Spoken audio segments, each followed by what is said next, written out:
Peter Joseph with me. I have Fedros Pandelidis, both from the research team of Iron FX, where we'll be covering tomorrow's Taiwanese elections and making a start with the basics. What elections are there to be held in Taiwan? Well, the elections in Taiwan are for the president, so the office of the president. We're also noting their parliament as well, which is going to be happening at the same time, given that both seats in the parliament and for the office of the presidency are on a four-year basis. If I'm correct, there are also elections for the 113 members of the Legislative Yuan? Yes. Okay, so practically we will be having multiple elections in parallel. Mm-hmm. And if I'm correct, the president and the vice president will be on the same ticket. We have now a number of candidates here, 3 actually. However, let's talk first, what's the importance of the presidential elections as such? Well, the importance of the presidential elections could be considered from a political level in terms of the people living in the region of Taiwan. Secondly, from an economic perspective, in terms of how their economy might advance, and given the world's dependence on semiconductors, and that given Taiwan's importance as well to that export, that may be concerning for numerous economies around the world. And thirdly, in terms of the geopolitical relations between different nations with China, given China's claims for Taiwan that it is under the One China policy. I would be adding here that, okay, the president is also, let's note here that the Taiwanese president is also the commander-in-chief of the Taiwanese armed forces. Yep. That's one. He's also the one which is responsible for declaring war and peace. And he's also responsible for foreign relations, right? Yes, that is correct. So practically, if we think of the geopolitical situation in the region, in conjunction with the powers of the president, the presidential elections as such come at a pretty critical moment here.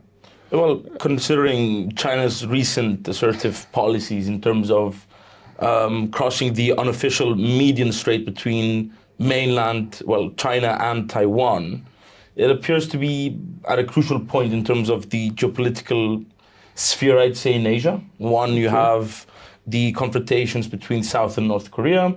Then you have the issue between China and Taiwan.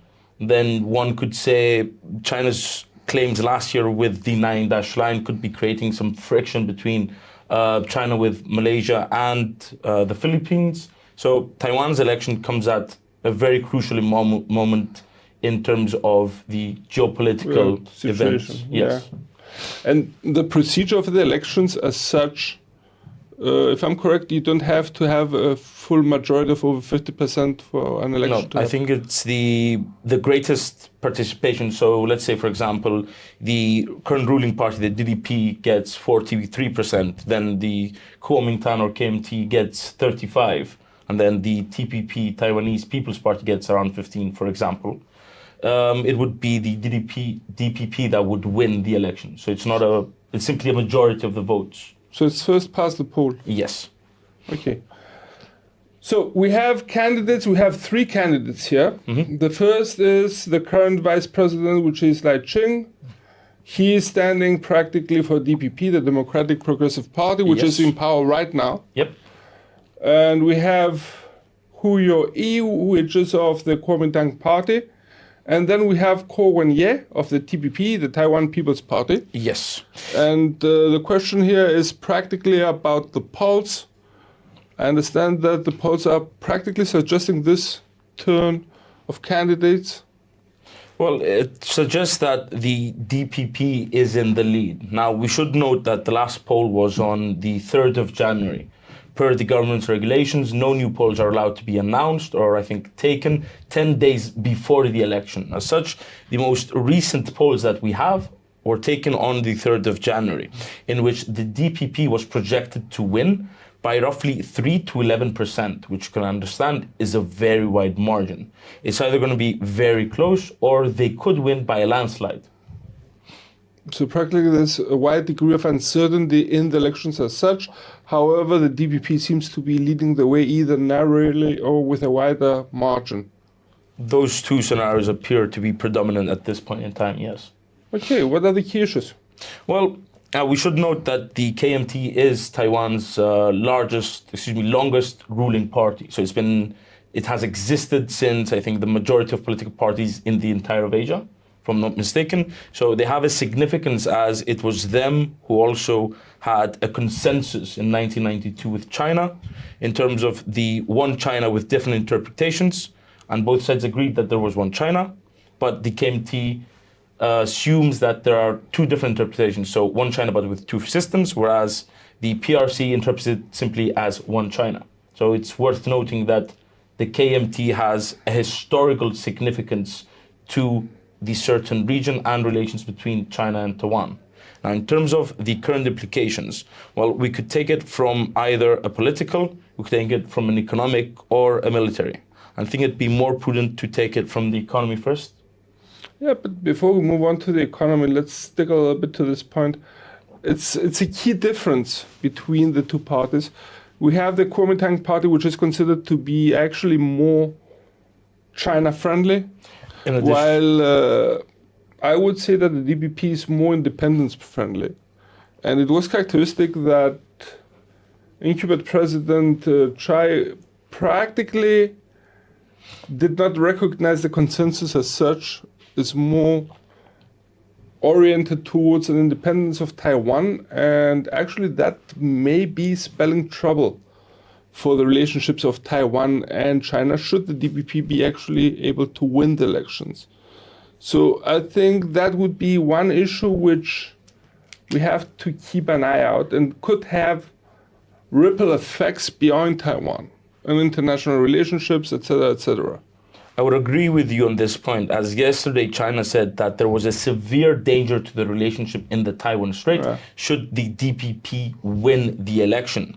Moreover, we should note that there have been reports of missiles being fired over the region of Taiwan by China, in addition to intrusions by the well-known spy balloons. So it appears to have been a slight, I wouldn't say escalation of tensions, but perhaps some pressure in terms of the narrative, so enhancing the potential narrative of peace or war that has been touted by the KMT and the TPP. So they've branded this election as peace or war, with the DPP actually mitigating that message.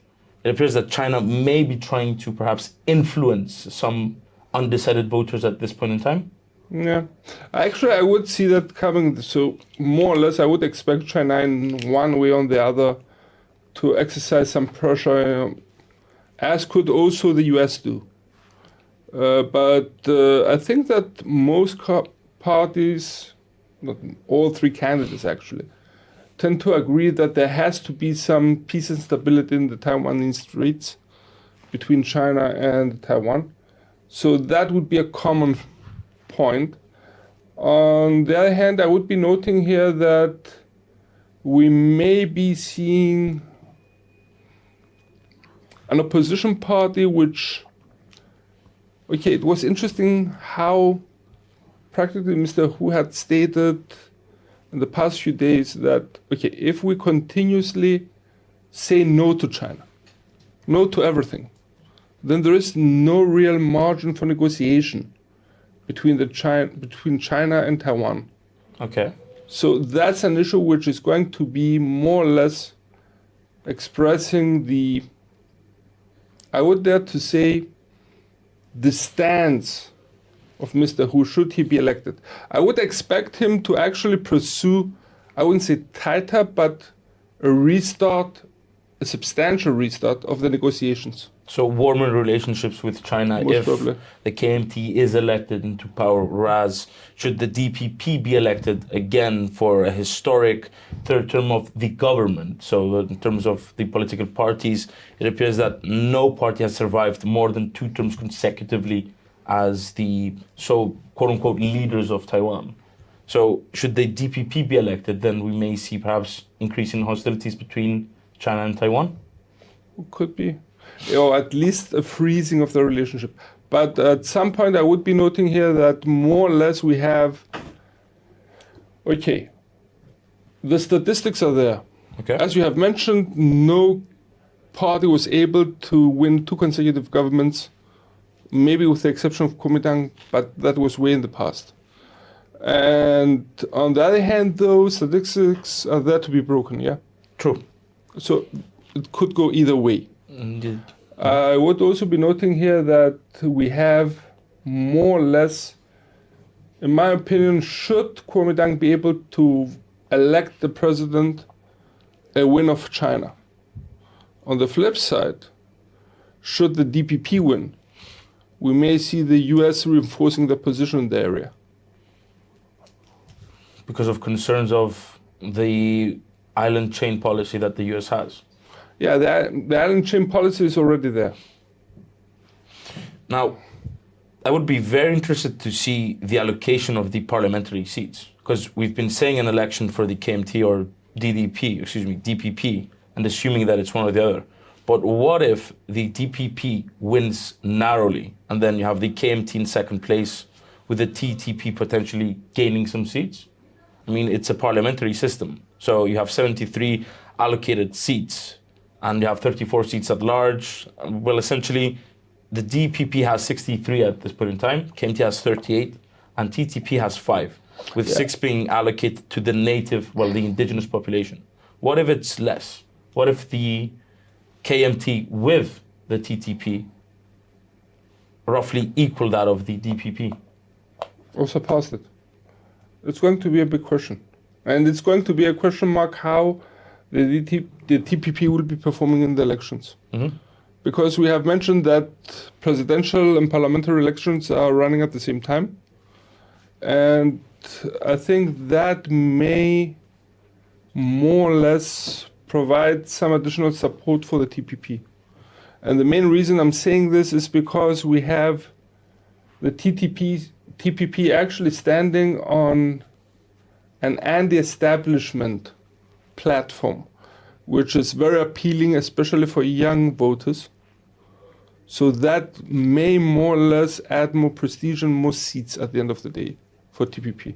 It's going to be interesting to see, but nevertheless, let's not forget that the presidency is in charge of the army, is in charge of foreign relationships. Okay. So other than that, we have also economic development being one of the key issues, and that's being followed by education policy, judicial reform, pension reform. We have also transitional justice. But I think that economic development is one of the key issues concerning the people of Taiwan within. So it's not all about the Sino-Taiwanese relationships. It's also something of how the country will be developing economically over the next few years. And at this point, we have to note that actually the DPP did a pretty good job. I wouldn't say that we had some specific, we do have even some rough times we had over the past few years. So it was difficult to navigate, and they had also the tensions with China. I think they fared off pretty well. They have a pretty tight employment market. They're getting out of the crisis with a GDP rate of around 2.3%. Inflation remains rather low. It's at 2.4. Okay, we're comparing that with Western economies, but still, it's manageable. So more or less, we see that economically, they're faring off pretty well. They have key companies. TSMC, Foxconn. And more or less, we may be saying here that the economy is doing pretty well.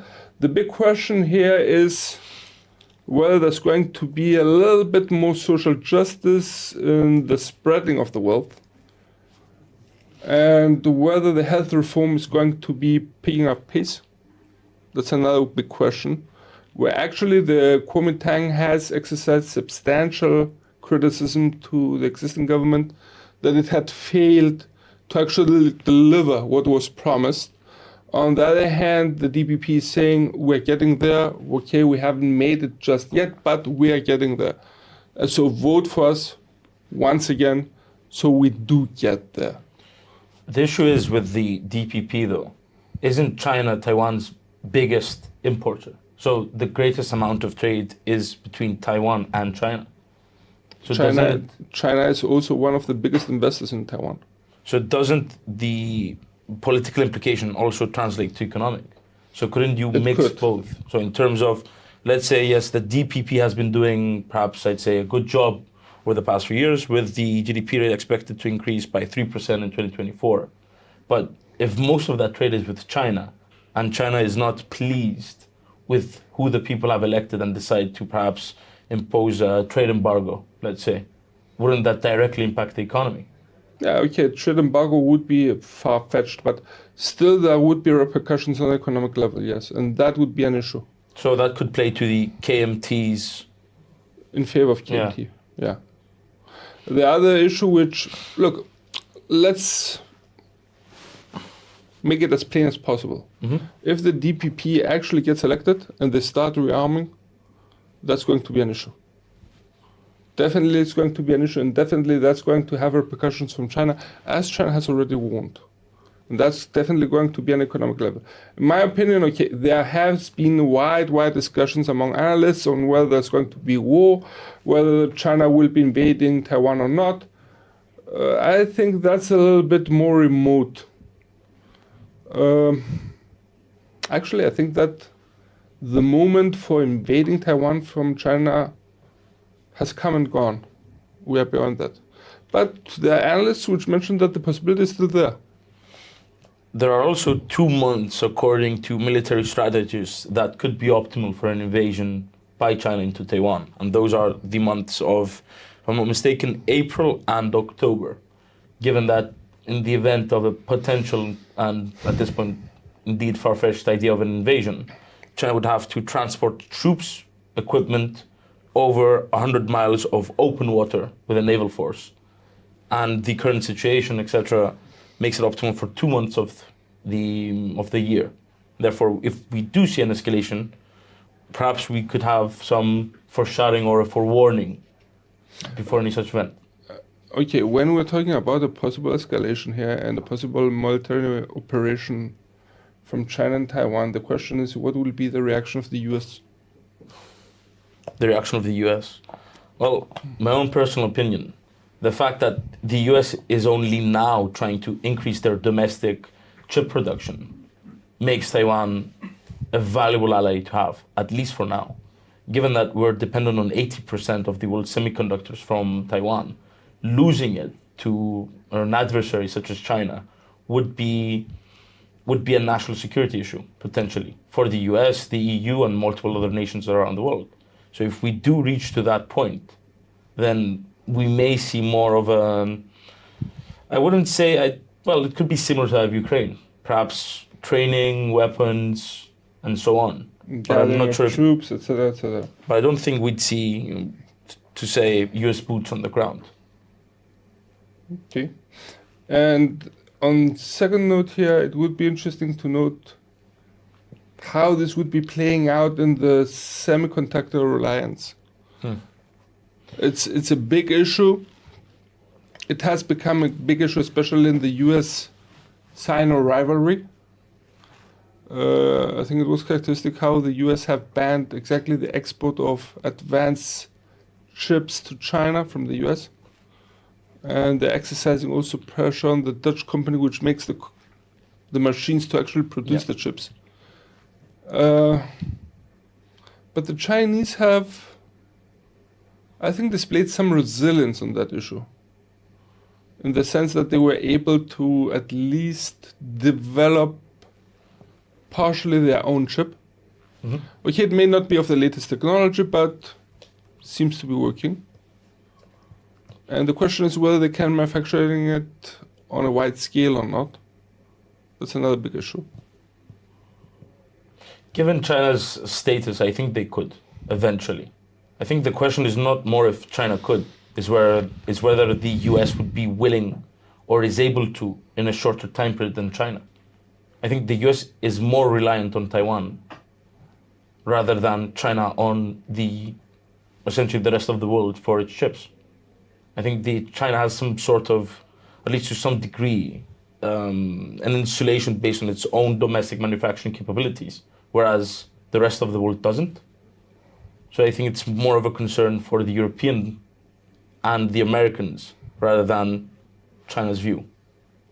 Yeah, but I think the impressive thing about the Curie semiconductor would be that the Chinese were able to develop the semiconductor and they jumped in development in the sense that they were able to produce it in a shorter time period than expected. Mhm. They were able to skip a generation, jump to the next one.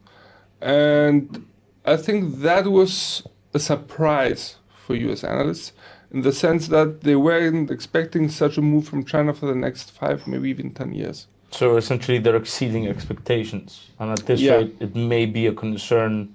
Yeah, because the next question is, okay, how fast will they get to the latest developments the US has already? If they were able to jump a generation and advance the semiconductors at this pace, how fast or how long would it take them to actually get to Western standards?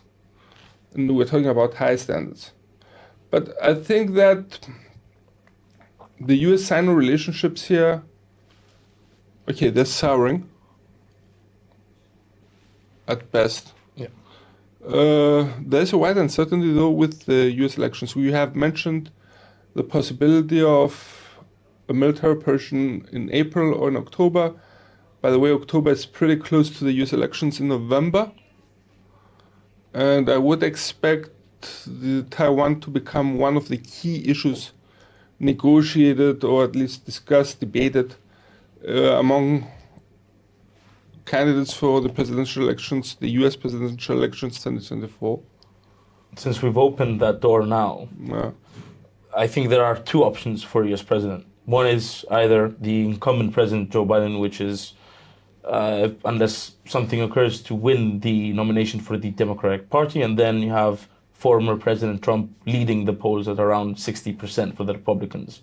So I think it's going to be a rematch between the two, the current president and the former vice president in November. And we know Biden's stance. We know that he's committed to militarily protecting Taiwan. But in the event of a Trump presidency, I think that's a bit more ambiguous. There's a certain degree of uncertainty here. Yeah, okay. Former President Trump has shown in the past some signs that he wants to see the US-Sino tensions thawing, and I think he said the situation wouldn't be better if we all could come along. So more or less, I think there is some increased uncertainty regarding the possibility of former US President Trump being re-elected and what he will be doing about China and whether he will be actually, I wouldn't say protecting, but keep Taiwan under the US umbrella or not. It's going to be very, very questionable. By the way, we have seen regarding the chip manufacturing, other countries have been advancing their efforts to be able to manufacture semiconductors, say for example Japan. And it was characteristic how Japan has invited TSMC to build a plant in Japan. In Germany as well, if I'm not mistaken. And that's another indication of how TSMC is trying to diverge the production away from Taiwan as well, just to be sure. So insulating itself against potential tensions from China. That's an interesting development. And at the same time, we have to note that the Japanese are making a huge effort to rearm. It's been, I'd say in 2023, it's been evident that the current Japanese government has been concerned between the rising tensions in the region, and especially the talks about a potential NATO liaison office opening in Japan was quite a highlight for military strategists last year. But yes, I would agree with that statement that Japan appears to be pretty concerned about the current situation and appears to be, I'd say, rearming itself as well. And that would be highlighting also the tensions between China and Japan. That's another front. Mm-hmm. And at this point, we have to mention that in the relationships between Japan and China, Taiwan plays a crucial part as a key ally for Japan. So that's another issue. I would expect, though, that if we have a wider look at the region and zoom out, it would also be interesting to note how Korea is behaving. Although Korea is way, way up in the north, has nothing to do with Taiwan right now, but there is a wider picture in the region, which includes China, Taiwan, Japan, South and North Korea, the Philippines, and Malaysia.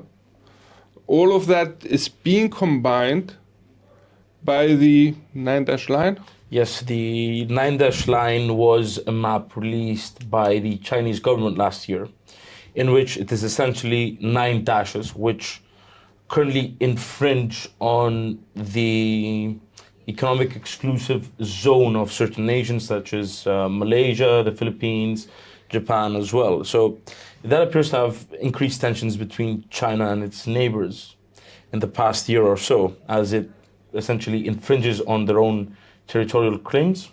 So that's a bit of a concern, which means that in the event that we do see an escalation from China, we may have concern for a wider instability in the region as well, or perhaps a more united front towards China, as given the Philippines is also close to the US in terms of the military. There have been tensions between the Philippines and the Chinese government. If I'm not mistaken, they've been harassing fishing vessels from the Philippines in terms of the Chinese Navy. So that appears to have caused some tensions between the two countries as well. Now, Japan's importance for Taiwan could be in terms of the island chain policy, if I'm not mistaken, which is essentially a line of islands, so including Japan, Taiwan, the Philippines, etc., meant to keep China at bay. So losing Taiwan in any sense, either in terms of the government or physically having lost that location, could put that defense, I'd say, program in jeopardy. Yeah, so if we look at the map, then practically we begin with the north. We have Japan, then comes South Korea, then we have Taiwan, then we move to Philippines and end up in Malaysia. Yep. So practically there's an arch which is surrounding China, and more or less that keeps it at bay. But another question here which arises, how does Australia fit into this pattern? Because we have also strong trade relationships between Australia and China, that's one. On the other hand, on a security level, we have strong US-Australian relationships. And UK as well. And UK as well. So for Australia, I think it's more of the strategic alliance. Being aligned with the US and UK offer them some form of stability. If I'm not mistaken, they've also been increasing the military. The US also has installations and bases in Australia. So I think Australia's importance could be in terms of naval warfare theory as well. Now, it's expanding a little bit into our current subject, but I had seen from military analysts that it is optimal to keep Australia in the loop in terms of sending submarines and monitoring the movements of the Chinese vessels coming down into the Indian Ocean as well.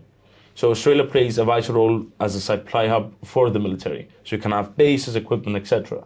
So Australia's importance to the region is also significant for the US and UK.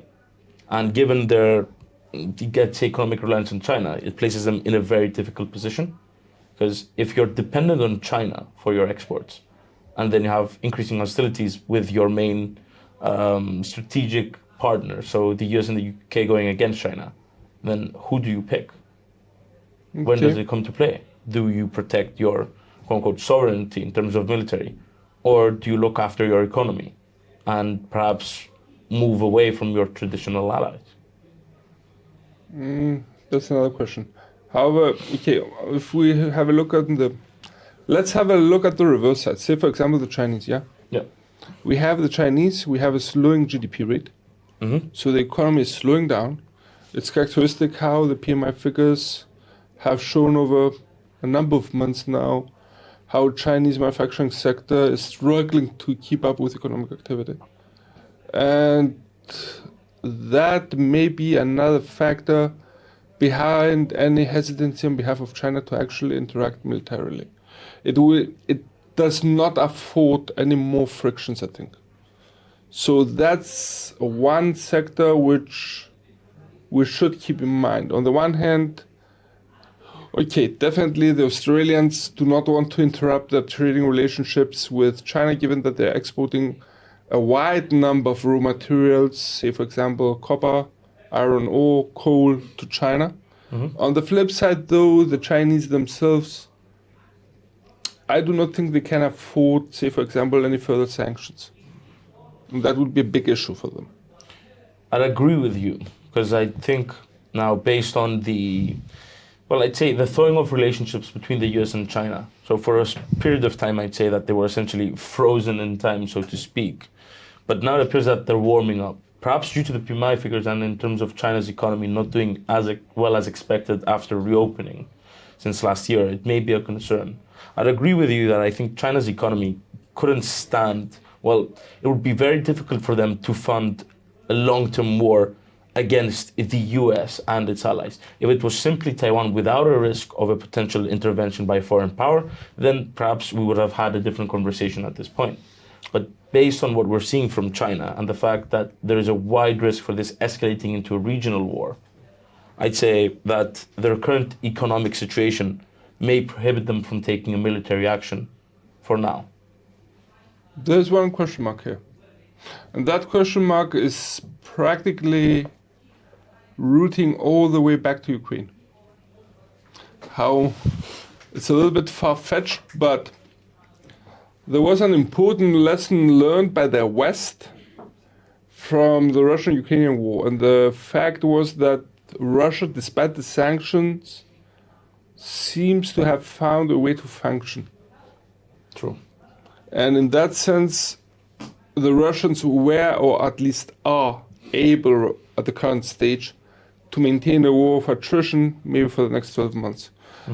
So the question here is whether the Chinese would be able to follow a similar scenario, and that would be involving BRICS, definitely India, maybe even South Africa, maybe even Brazil, where practically a new trading bloc would be emerging, and that would allow more or less the trade for the red giant to be maintained.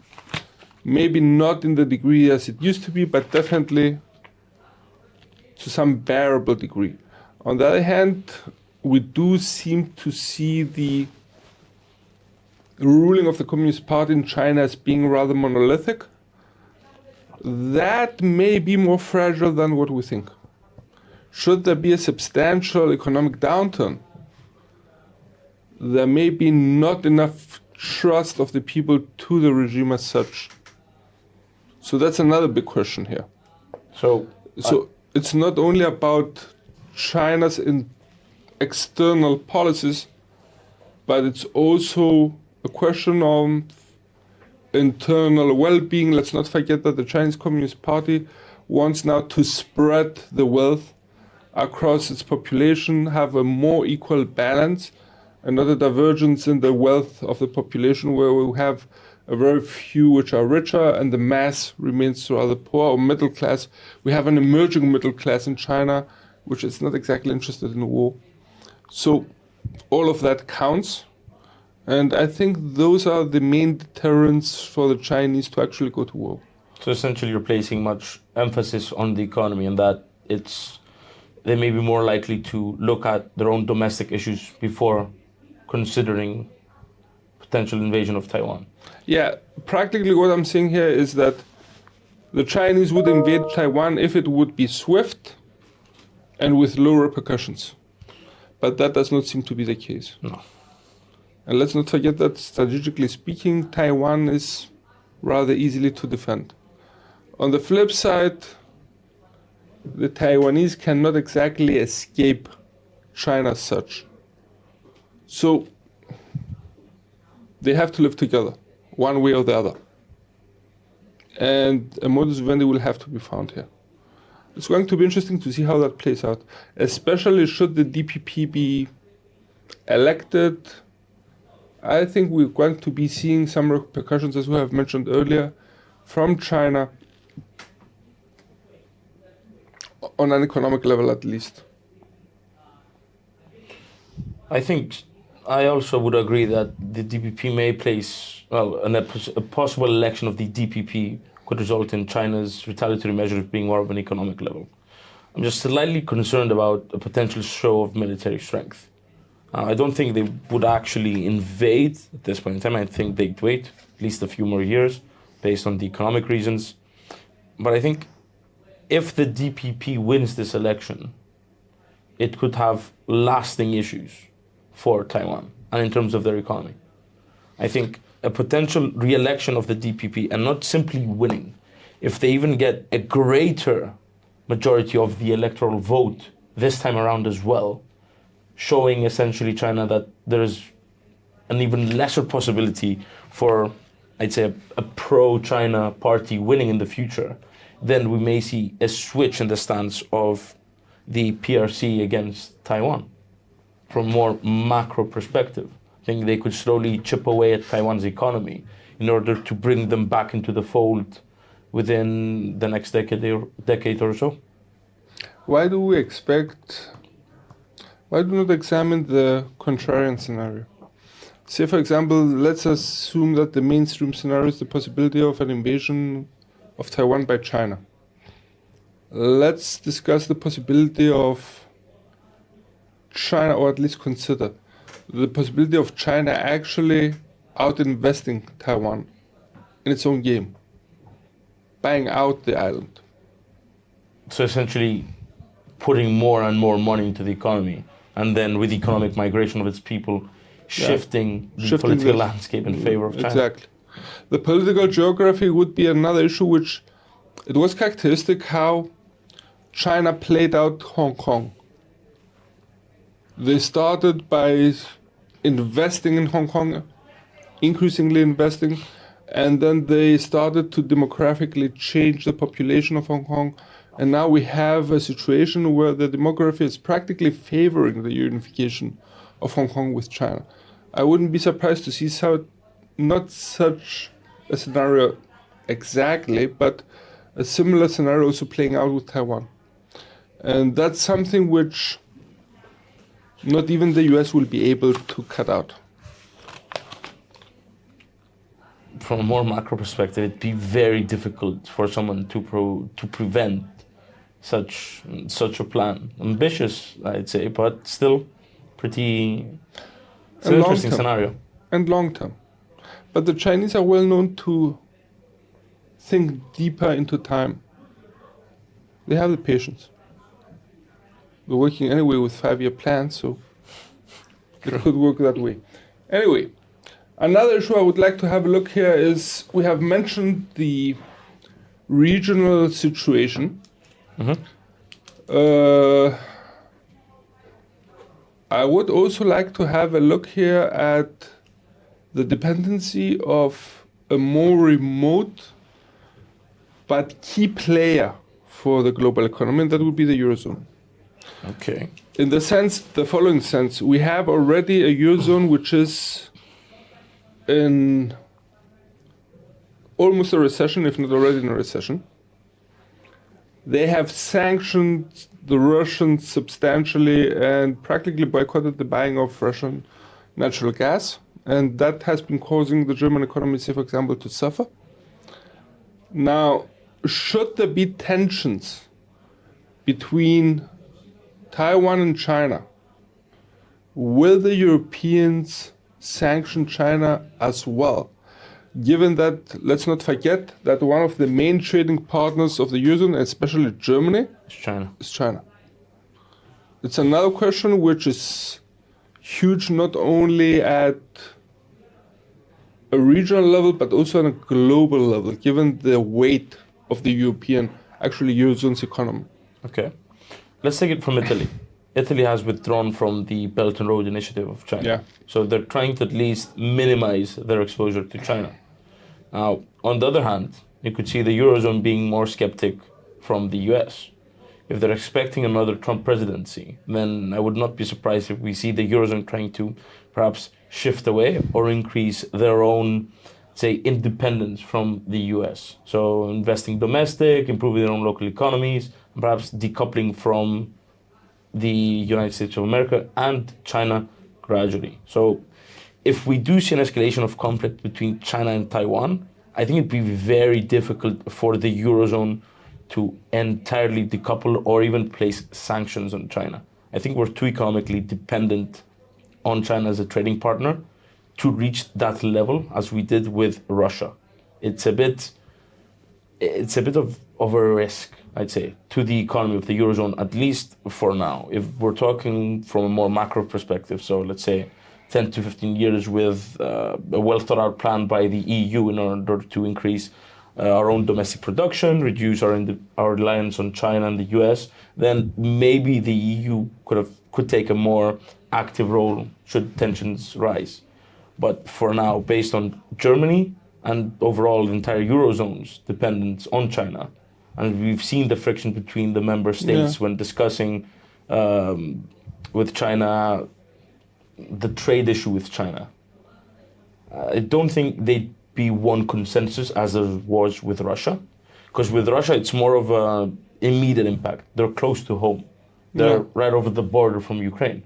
Whereas with China, they're far away. So it's easier to mitigate the impact of a potential escalation between Taiwan and China, whereas it is with Russia and Ukraine, which is literally on the EU's doorstep. Okay, but on the other hand, let's not forget how the Germany are trying to keep a very, very close tie with the Chinese. It was characteristic how there was a German delegation sent. I think there was German Chancellor Olaf Scholz with it as well, who tried exactly to pet China and to appease any worries and more or less maintain, I wouldn't say preferential trading status, but definitely a very close trading status. The Germans have invested heavily in China. Other than that, I would be also noting the possible market effect. Say, for example, should the DPP actually get voted, what would we expect market-wise? We may see, say, for example, one question mark, will Chinese stock markets start falling? That's a question mark. There could be a negative reaction there. There could be a negative reaction in Japanese stock markets. That's another question mark. Well, in such an event, in terms of the stock markets, perhaps we could see gold increasing, as well as the US dollar. So safe haven inflows, moving away from China, Australia, and Japan. So outflows, so weakening the Aussie, the JPY, and the CNY. Whereas we could see inflows into safer assets, so the greenback and gold. And then we'd have concerns for oil. Actually, I would expect the strengthening of the JPY given that it's a safe haven. But what if it expands? That would be another question, but for the time being, that's not the case, or it's a remote scenario for it to expand. I would expect that we may see some strengthening of JPY here, and I would be also noting a possible weighing on Singapore's dollar. Okay. I think I'd agree with that view. I think I'd place more of an emphasis on gold.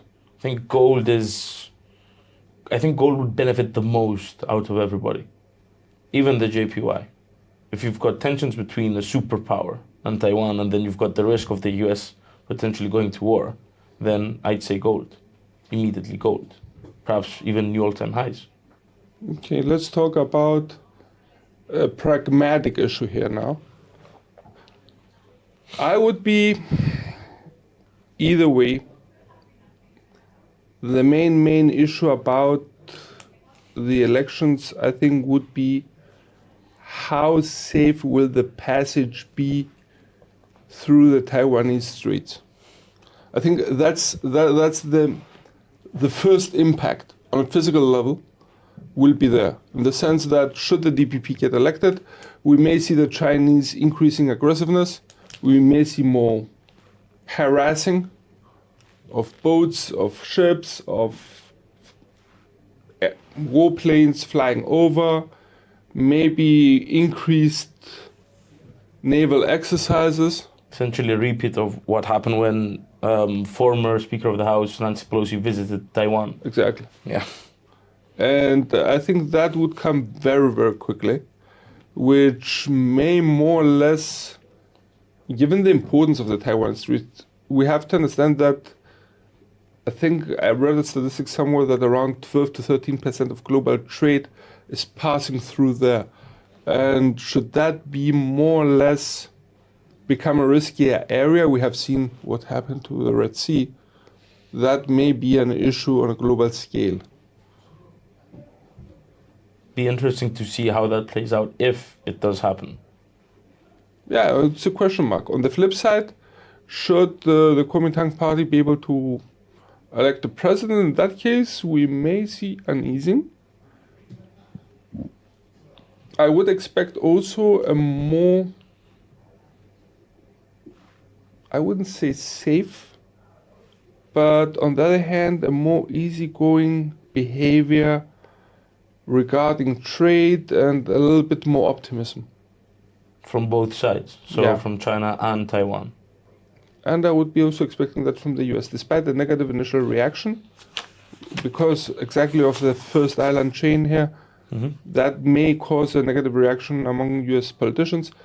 But in the long term, globally, I think the economy is going to be benefiting from a thawing of the tensions between Taiwan and China. Any last thoughts? It'd be interesting to see what happens tomorrow.